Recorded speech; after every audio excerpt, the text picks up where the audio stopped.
Hello. Hi, Hi, Jyoti. How are you? I'm fine. What about you?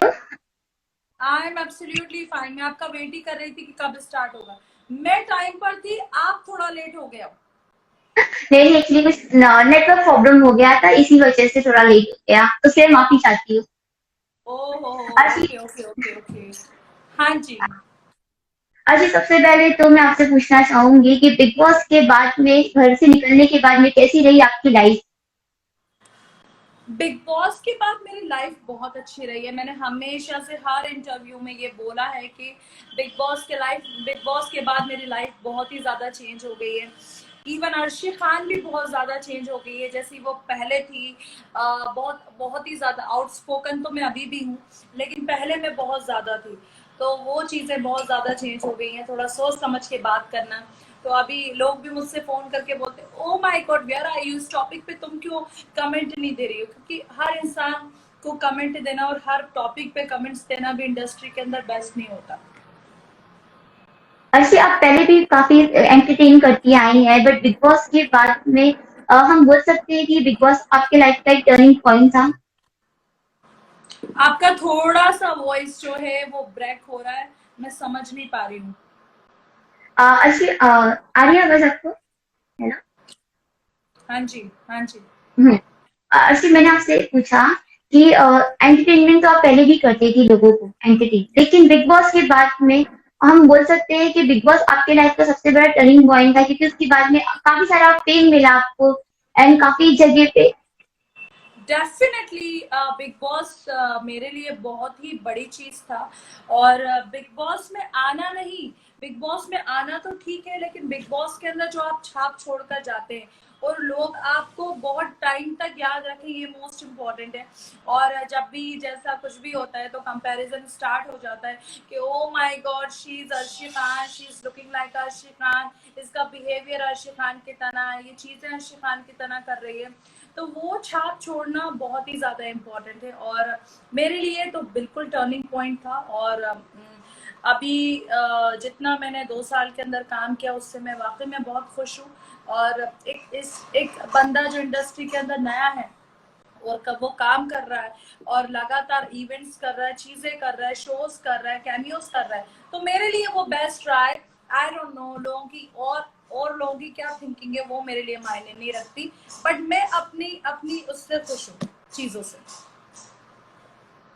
अच्छा, आपका back to back music videos भी आ रहे हैं, अभी रिसेंटली 5 वीडियो म्यूजिक वीडियो आए थे आपके, अभी भी अपकमिंग कुछ है प्रोजेक्ट म्यूजिक वीडियो, तो उसके बारे में कुछ जानना है? मेरे काम के बारे में, या मेरा काम तो लॉकडाउन की वजह से डेफिनेटली रुक गया है, बिकॉज हमारे शूटिंग्स थे, हमारे शोज के पायलट शूट हो गए थे, एंड मेरा तो एक वेब सीरीज भी मतलब फ्लोर पर ही कंप्लीट हो चुका है, उसके कुछ एपिसोड्स बचे। और म्यूजिक वीडियोस तो मैं जा ही रही थी करने के लिए, तो जैसा मैंने बहुत सारे उसमें बोला है लाइव में, म्यूजिक वीडियोस जो है मैं करने जा रही थी और मोदी जी ने 23 को लॉकडाउन कर दिया, कर्फ्यू कर दिया। तो वो भी सही है कि अगर हम उस चीज को तोड़कर काम करते हैं और हमारी वजह से और लोगों को कोरोना हो जाता है। देखिए, ऐसा है कि हम तो चलिए पैसा अफोर्ड कर सकते हैं, अपना ट्रीटमेंट कर सकते हैं, हम खुद को घर पे क्वारंटीन कर सकते हैं, लेकिन मुंबई के अंदर इतने बड़े बड़े घर नहीं होते लोगों के पास। कुछ लोग, बहुत सारे लोग गरीब हैं जो चौल में रहते हैं, ऐसी जगह पे रहते हैं, और बेचारे अपने आप को काम की वजह से खाना खाते हैं। तो उनको अगर हो गया तो फिर तो बैंड बज गई, वो कहाँ के रहेंगे, कहीं के नहीं रह सकते। अर्शी, आपने जैसे कि कहा कि आप इंडस्ट्री में नई हैं एंड अब एक नई होने के बावजूद भी आपको इतना काम मिल रहा है, इतना प्यार मिल रहा है, तो आजकल जो सबसे ज्यादा टॉपिक चल रहा है वो नेपोटिज्म का चल रहा है, तो आपकी क्या राय है नेपोटिज्म पर? देखिए, मैंने नेपोटिज्म के लिए हमेशा से बोला है कि इंडस्ट्री के अंदर नेपोटिज्म तो है, लेकिन इंडस्ट्री के अंदर नेपोटिज्म से ज्यादा है ग्रुपिज्म, कि ग्रुप, कितने ग्रुप है और लोग किस किस के साथ काम करना चाहते हैं, और सबके अलग अलग ग्रुप हैं। एकता कपूर का अलग ग्रुप है, सलमान खान का अलग है, यश चोपड़ा का अलग है, संजय लीला बंसाली का अलग है। तो ये सबके अलग अलग ग्रुप्स हैं, और ऑलरेडी उनके अंदर सब लोग सेट बैठे हैं जो 15-15 साल से वो लगातार काम कर रहे हैं। तो देखते हैं। और यहाँ पर बहुत अनप्रिडिक्टेबल चीजें हैं कि आपके आपकी अगर आपकी किस्मत के अंदर बहुत अच्छा काम है तो आपको वो कभी भी मिल सकता है, एनी टाइम। कुछ लोग बेचारे 20-20 साल काम करते हैं और उसके बाद वो नाम नहीं कमा पाते, लेकिन आफ्टर एकदम से जैक लगता है और उनका नाम एकदम से वो बड़े बड़े सेलेब्स के साथ आना स्टार्ट हो जाता है। तो यहाँ पर बहुत अनप्रिडिक्टेबल चीजें हैं और आई डोंट थिंक सो कि इसकी वजह से आपको फ्रस्ट्रेशन के अंदर या डिप्रेशन में जाना चाहिए, बिकॉज काम है और काम को काम की तरह लेना चाहिए। मेरे हिसाब से मेरी लाइफ बहुत ज्यादा इंपॉर्टेंट है मेरे लिए काम से ज्यादा। जैसे आपने कहा कि यहाँ पे जो भी है बॉलीवुड हो गया या टीवी हो गया, सब एक एक ग्रुप बना के बैठे हुए, एक लॉबी बना के बैठे हुए, तो कभी ऐसा कुछ हुआ कि आपको ऐसी किसी लॉबी का सामना करना पड़ा? बहुत बार करना पड़ा। मेरे तो बहुत ज्यादा शोज गए हैं मेरे हाथ से और मैंने उसके लिए इंटरव्यूज भी दिया था बहुत बार। जब मैं बिग बॉस से निकली थी तो मेरा ये वाला शो चला गया, मेरा वो वाला शो चला गया, लेकिन अब चला गया तो चला गया, उस पर आप कुछ नहीं कर सकते। अगर आप इस चीज के ऊपर ज्यादा बात करना स्टार्ट करते हैं तो पब्लिक आपको पागल कहना स्टार्ट कर देती है, पब्लिक आपको वेला कहना स्टार्ट कर देती है, पब्लिक ये सोचती है कि शायद इन लोगों के पास काम नहीं है तो इसके लिए लोग इंटरव्यू देते फिर रहे, फुटेज खाने के लिए या फिर अपनी टीआरपी बढ़ाने के लिए, तो दिखने के लिए ऐसा करने की कोशिश कर रहे हैं। लेकिन ऐसा नहीं होता है। जो बहुत सारे लोग हैं जिनके साथ ये होता है वो अच्छी बात है कि अभी आगे आकर वो लोग बोलना इस चीज को स्टार्ट कर रहे हैं। पहले लोग बोल नहीं पाते थे, लेकिन अभी अपने क्लियरली चीजें वो लोगों के सामने रख रहे हैं। अर्शी, डिप्रेशन की बात किया आपने, तो डिप्रेशन किस तरीके से, जब ये जो ग्रुप है इन्होंने आपको रिजेक्ट किया, तो किस तरीके, तो अभी ऐसा लगा आपको क्या डिप्रेशन में जा रही, तो किस तरीके से आपने अपने आप को पैम्पर्ड किया? नहीं, रिजेक्ट तो नहीं। मैं आपको बताऊंगी कि ये लोग ना पहले बहुत अच्छे से आपको कॉल करते हैं कि अरे हम आपको यहाँ लेना चाहते हैं और हम आपके साथ ये वाला काम करना चाहते हैं, अर्शी प्लीज रियली हम आपके साथ काम करना चाहते हैं। तो आपको ऐसा फीलिंग आने लगता है कि चलो हाँ चलो एक जगह काम आपका अच्छा सेट हो रहा है, अल्लाह का शुक्र है। लेकिन फिर जैसे ही दूसरा कॉल आता है तो उसके ऊपर yes yes we are talking with creative team. फिर उसके बाद जब थर्ड आप अगर आपकी टीम उनसे पूछती है कि ठीक है हमने अगर आपको वो चीज़ भेजी है और आगे क्या हुआ है उसके बारे में, तो वहाँ से मतलब जवाब आना बंद हो जाता है। ये एक ट्रिक होती है लोगों की, जो आर्टिस्ट के दिमाग से या मेंटल लेवल जो होता है उससे ये प्ले करते हैं, खेलते हैं, क्योंकि सबका इतना अच्छा दिमाग नहीं होता है, स्ट्रॉन्ग मेंटल स्टेटस सबका नहीं होता है। कुछ लोग अपने आप को ही गलत समझना स्टार्ट करते थे कि शायद हमारे अंदर ही कमी होगी, शायद हम ही इसी लायक नहीं होंगे, शायद हमें चीजें नहीं आती होंगी, तो ऐसा होता है। लेकिन मैं यही कहना चाहूंगी ऐसा बिल्कुल भी नहीं रहता है। आपके अंदर बिल्कुल है, आप जब इस इंडस्ट्री के अंदर काम कर रहे हैं तो डेफिनेटली आपने बहुत अच्छा किया होगा, तभी आपको आपके नाम से लोग पहचान रहे हैं। तो मेरे हिसाब से दूसरों की बातों पे गौर नहीं करना चाहिए, सिर्फ अपने ऊपर ट्रस्ट रखना चाहिए एंड फ्रस्ट्रेशन डिप्रेशन बिल्कुल भी नहीं आने देना चाहिए। मैंने तो सोच के रखा है कि मैं ऐसे लोगों को डिप्रेशन दूंगी, ऐसे लोगों को फ्रस्ट्रेशन दूंगी। बस वो बोलते हैं ना मौके का जो इंतजार होता है, बस वो मौके का इंतजार है। जिस दिन मौका मिल गया उस दिन इन लोगों को फ्रस्ट्रेशन पे डाल देंगे। ऐसे अगर हम बात करें डिप्रेशन की या फिर नेपोटिज्म की, हमने देखा है कि सुशांत सिंह राजपूत जो केस हमेशा कहीं ना कहीं हर बार एक नया एंगल आता है, तो उस पे आपका क्या टेक है? देखिए, मैं सुशांत सिंह राजपूत को डेफिनेटली बिल्कुल भी नहीं जानती थी और मैं सच में बड़ी नाराज भी हूँ उससे, क्योंकि वो बहुत अच्छा कर रहा था। और देखिए उसके दिमाग में लोगों ने क्या चीजें डाल दी और वो क्या सोच लिया वो नहीं पता है। इसीलिए मैंने ये बात बोली है कि यहाँ पर लोग ना बहुत ही ज्यादा आपको नीचे गिराने की कोशिश करेंगे। जैसे मुझे भी बहुत फोन करते हैं, अरे अर्शी खान आप तो हमेशा ट्रेंड कर रहे हैं कि आप कहाँ है 3-4 महीने से। तो मुझे उनको कहना पड़ता है कि मुझे ऑल टाइम ट्रेंड नहीं करना है, मुझे ऑल टाइम बकवास नहीं करनी है, ऑल टाइम कंट्रोवर्शियल नहीं बनना है। इंसान की लाइफ चेंज होती जाती है और आपको अपना रुतबा उसके साथ चेंज करना पड़ता है। तो आप जो पहले थे, आप एक लस्टी डांस कर रहे हैं, आप सेक्सी मूव्स दे रहे हैं, वो बिग बॉस से पहले था। तो बिग बॉस जब मैं आई तो बिग बॉस के बाद मेरी इमेज बिल्कुल चेंज हो गई है। तो मुझे जैसा लगता है कि मुझे मुझे कंफर्टेबल होता है कि मैं मोनोकनी बिकनी से ज्यादा कुर्ती में ज्यादा कंफर्ट हूँ आपके सामने, तो वो मेरा जोन है, तो मुझे उसी में रहना है। तो उसके अंदर कोई घुस के ये नहीं कह सकता कि तुम उसके अंदर अच्छी लगती थी। अब मेरा भी चीजें हैं, मुझे जो चीज पसंद है वो मैं करूंगी। तो यही है कि लोग इतना ज्यादा गिराने की कोशिश करते हैं सामने वाले को, अरे यार काश तुम अगर मैं बाई चांस अगर मैं किसी बड़े डायरेक्टर के साथ काम करती हूँ तो वो उससे पिंच मारेंगे, कहेंगे अरे यार तुम्हें तो हॉलीवुड में होना चाहिए था यार, तुम्हें तो वो हॉलीवुड के डायरेक्टर के साथ काम करना चाहिए, कहाँ पढ़े हो यार तुम लोग। तो ये ऐसे दिमाग घुमाते हैं ये लोग। हाँ, लेकिन बहुत सारे ऐसे लोग हैं इंडस्ट्री के अंदर जो डेफिनेटली ग्रुप में हैं और वो काम कर भी रहे हैं, लेकिन मुझे इस चीज का बुरा लगता है कि बहुत अच्छे अच्छे आर्टिस्ट हैं, जो बहुत अच्छे अदाकारा हैं, बहुत अच्छे कलाकार हैं, जिनको मौका ही नहीं मिल रहा स्क्रीन पे आने के लिए। एंड बाखुदा मैं बिग बॉस के बाद, मुझे अल्लाह का शुक्र है बहुत अच्छा काम मिला, मैंने बहुत कमाया, लेकिन मैं जब गाड़ी से निकलती हूँ तो मुझे कभी कभी ऐसे लोग नजर आते हैं जो जिनको मैंने 10-10-15 साल पहले टीवी पर देखा था, और अच्छे आर्टिस्ट हैं, बहुत अच्छी एक्टिंग करते हैं, दूरदर्शन पे काम करते हुए देखा, और वो रिक्शा में जा रहे हैं। तो मुझे इस चीज का थोड़ा बुरा लगता है कि इतने अच्छे लोग, उनको काम नहीं दिया गया, उनको निग्लेक्ट किया गया, उनको शायद इसलिए किया गया क्योंकि उनके अंदर शोशा नहीं था, शायद वो गुची की चीजें नहीं पहनते होंगे या ब्रांडेड चीजें नहीं यूज करते होंगे। तो मेरे हिसाब से यहाँ पर कलाकार को कम सपोर्ट किया जाता है, कनेक्शंस को ज्यादा सपोर्ट किया जाता है। अर्शी, जैसे आपने कहा कि आप सुशांत को नहीं जानती थी, फिर भी आपने सुशांत के लिए बोल्डली एकदम ही सामने से आपने जो राय है रखी, बट वहां पे अगर देखने जाएंगे जो लोग सुशांत को जानते थे वो भी सुशांत के बारे में बात करने से कतरा रहे हैं, तो ऐसी क्या वजह रही होगी आपको लगता है?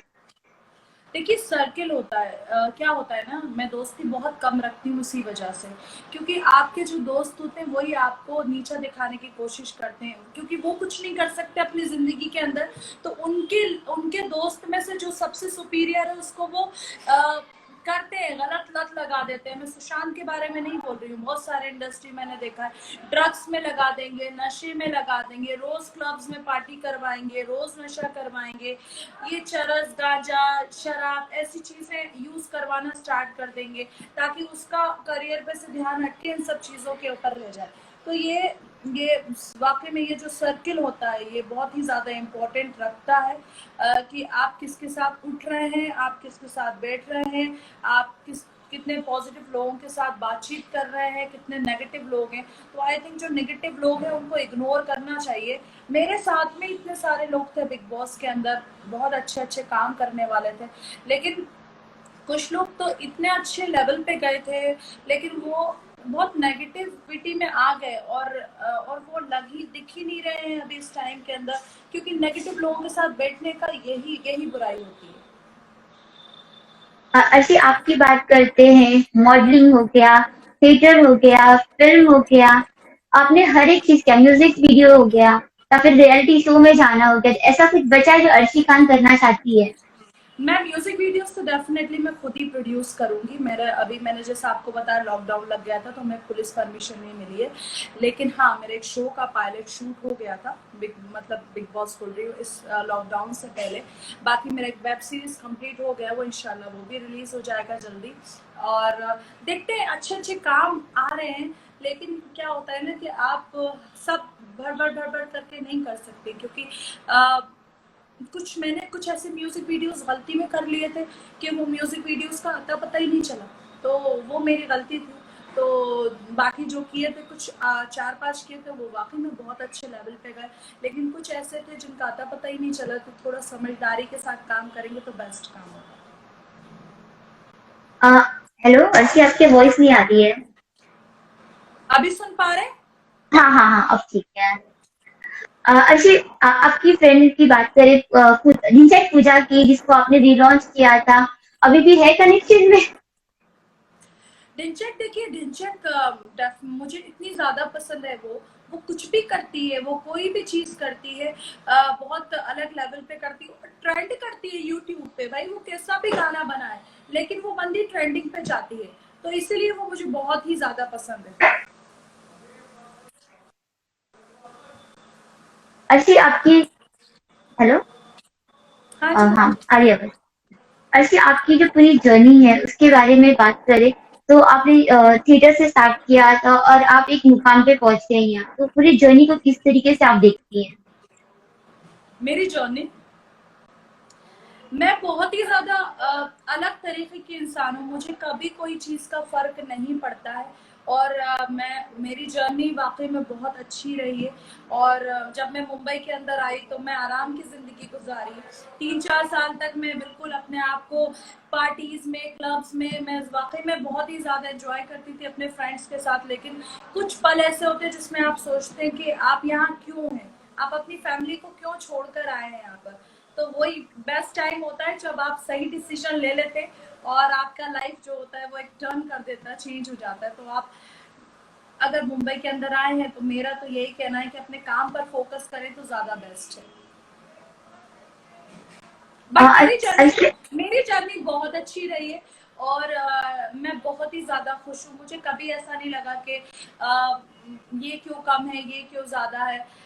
देखिए, कभी कभी बहुत ज्यादा भी मिलता है, कभी कभी बहुत कम भी मिलता है, तो दोनों के अंदर बैलेंस रखना चाहिए। और शायद मुझे कम भी मिले तो मेरा नाम अर्शी खान ही रहेगा, और अगर ज्यादा भी मिलेगा तो अर्शी खान ही रहेगा।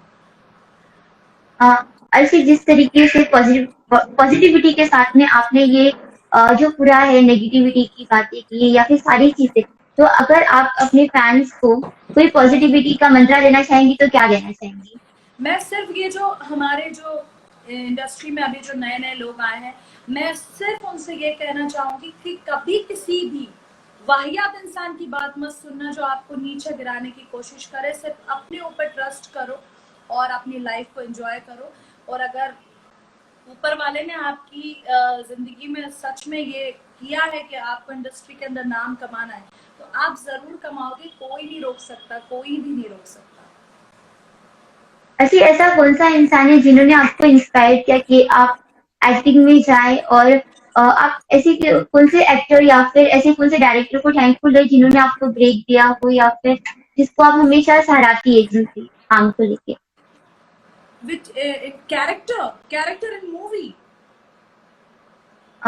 ऐसा कौन सा पर्सन है जिन्होंने आपकी लाइफ में आपको पूरी जर्नी में बहुत हेल्प किया हो, जिसकी वजह से आज अर्शी खान है? नहीं, मुझे किसी ने हेल्प नहीं किया। और मैं सच में किसी को इस चीज़ का क्रेडिट नहीं देना चाहूँगी। मैं ज़रूर मैं ऊपर वाले से सिर्फ दुआ करती थी कि मेरे लिए जो भी करना वो बेस्ट करना। तो मैं किसी को इस चीज़ का क्रेडिट नहीं दूंगी, क्योंकि मैं अगर कुछ नहीं भी हूँ तो वो मैं ही हूँ, अगर मैं बनी भी हूँ तो वो मैं खुद से ही बनी हूँ। मुझे किसी ने कभी कोई सपोर्ट नहीं किया। ऐसा नहीं है कि मुझे बिग बॉस में लोगों ने सपोर्ट किया हो कि आपको हम भेजेंगे, आपको हम करेंगे, आपको ऐसा करेंगे, ऐसा कुछ भी नहीं है।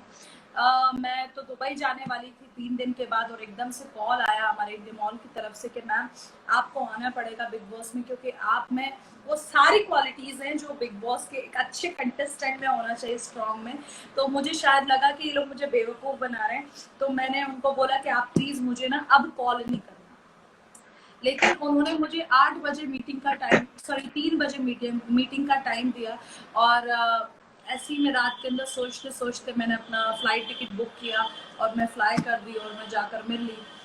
देन मैं चली गई एक दिन के आइसोलेशन के अंदर और मुझे सलमान के सामने खड़ा कर दिया, हो गया बिग बॉस। अर्शी, आपने जो आपका कैमियो किया था इश्क में मर जावा में, उसके बाद में काफी आप फैंस जो है वो आपको फिर से देखना चाहते हैं सीरियल में, तो उनके लिए क्या किसके लिए? कुछ प्लान है आगे का? और आपके फैंस के लिए जो आपको फिर से सीरियल में अच्छा देखना अच्छा, चाहते हैं? Okay okay. मैं सिर्फ उनसे यही कहूंगी कि पॉजिटिव रहो, अपना काम करो, और जिस काम में भी हो उसमें पॉजिटिव रहो। और खुश रहना चाहिए यार, मतलब कभी भी कुछ भी हो सकता है। देखो कोरोना आ गया, कितने लोगों की जान ले गया, किसी को तो पता भी नहीं होगा 2019 के अंदर के कौन कौन 2020 के अंदर चला जाएगा। तो इसलिए खुश रहो और अपनी जिंदगी जियो। और बस लड़कियों को गाली गलौज करना बंद करो किसी की भी ब्रॉड पर आकर। और क्योंकि हो सकता है गाली गलौज करने के वजह से आपकी भी घर के अंदर, फैमिली के अंदर बेटियां होंगी, उनको कोई और आकर कर देगा गाली गलौज। तो ये कर्मा है, कर्मा है। तो मेरे हिसाब से ये सब चीजें ना करो। That's it. ऐसे बीच में आपने पॉलिटिक्स भी ज्वाइन किया था, तो क्या माइंड में था कि पॉलिटिक्स में जाना है, एंड फिर आपने रिजाइन कर दिया? नहीं, मुझे अभी बिल्कुल भी पॉलिटिक्स में नहीं जाना है और मैं अभी 5-6 साल बिल्कुल इंडस्ट्री के अंदर जुड़ के काम करना चाहती हूँ और इंशाल्लाह जब मैं अच्छा नाम कमा लूँगी उसके बाद मैं ज़रूर भोपाल से या फिर मध्य प्रदेश से ही कुछ अच्छा किसी पद के लिए ज़रूर मैं लड़ूंगी, लेकिन अभी नहीं। 6-7 साल के बाद, अभी अभी मेरा ऐसा कोई भी दिमाग में नहीं है, क्योंकि मैं खुद ही पॉलिटिक्स नहीं खेल पा रही। थोड़ा इंडस्ट्री से पॉलिटिक्स सीख लूँ, फिर उसके बाद खेलूंगी पॉलिटिक्स। तो आपके हिसाब से एक अच्छा पॉलिटिशियन में क्या क्या क्वालिटी होना चाहिए जो आप अपने अंदर गेन करना चाहती हैं? हाँ जी। आपके हिसाब से एक अच्छे पॉलिटिशियन में क्या क्या क्वालिटी होनी चाहिए जो आप अपने अंदर गेन करना चाहती हैं? देखिए, सबसे पहले तो पॉलिटिशियन स्टेज पे नहीं नाच सकता है, वो आर्टिस्ट गिरी कप बिकनी पहन के नहीं नाच सकता है और ऐसा कुछ नहीं कर सकता है। तो मैं जब पॉलिटिक्स में गई तो मुझे ऐसा लग रहा था कि मेरे तो स्टेज परफॉर्मेंस होते हैं, शादियों में जाते हैं हम लोग, थोड़ा सा लोगों के साथ डांस करना पड़ता है, दूल्हा के साथ हंसना पड़ता है, ऐसे ऐसे ऐसे, हाँ ओ माय गॉड, ऐसे ऐसे करके। तो मेरे हिसाब से एक पॉलिटिशियन जो होता है उसको बहुत ही ज़्यादा एक क्लियर इमेज होती है, बहुत अलग इमेज होती है, आपको बहुत डिसेंट रहना पड़ता है। अगर आप देश के नेता होकर स्टेज के ऊपर खुदक खुदक के नाच रहे हैं तो आप देश के नेता नहीं हैं। तो आप मैंने इसलिए वो पॉलिटिक्स को हटाया अपने नाम से, बिकॉज अगर मैं एक पॉलिटिशियन होकर अगर स्टेज के ऊपर ठुमके लगा रही हूँ या फिर लोगों के साथ ठुमके लगा रही हूँ तो वो थोड़ा अच्छा नहीं लगता। अच्छे बिग बॉस से निकलने के बाद अभी भी कोई ऐसा कंटेस्टेंट है जिसके साथ में आपकी अभी भी बातचीत होती है?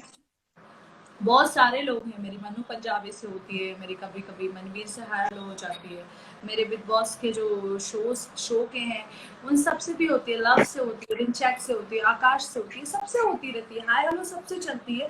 लेकिन सब सब अपनी अपनी लाइफ के अंदर बिजी है, मैं अपनी लाइफ में बिजी हूँ, तो मैं ज्यादा तवज्जो नहीं देती। अर्शी, खतरों के खिलाड़ी में भी ऐसा कुछ हुआ था कि आप जाने वाले थे बट विकास गुप्ता का कुछ हुआ था सीन। अगर आपको थोड़ा सा हमारे साथ में अगर बताना चाहे तो हाईलाइट करें उस इश्यू को। क्या किया विकास गुप्ता ने?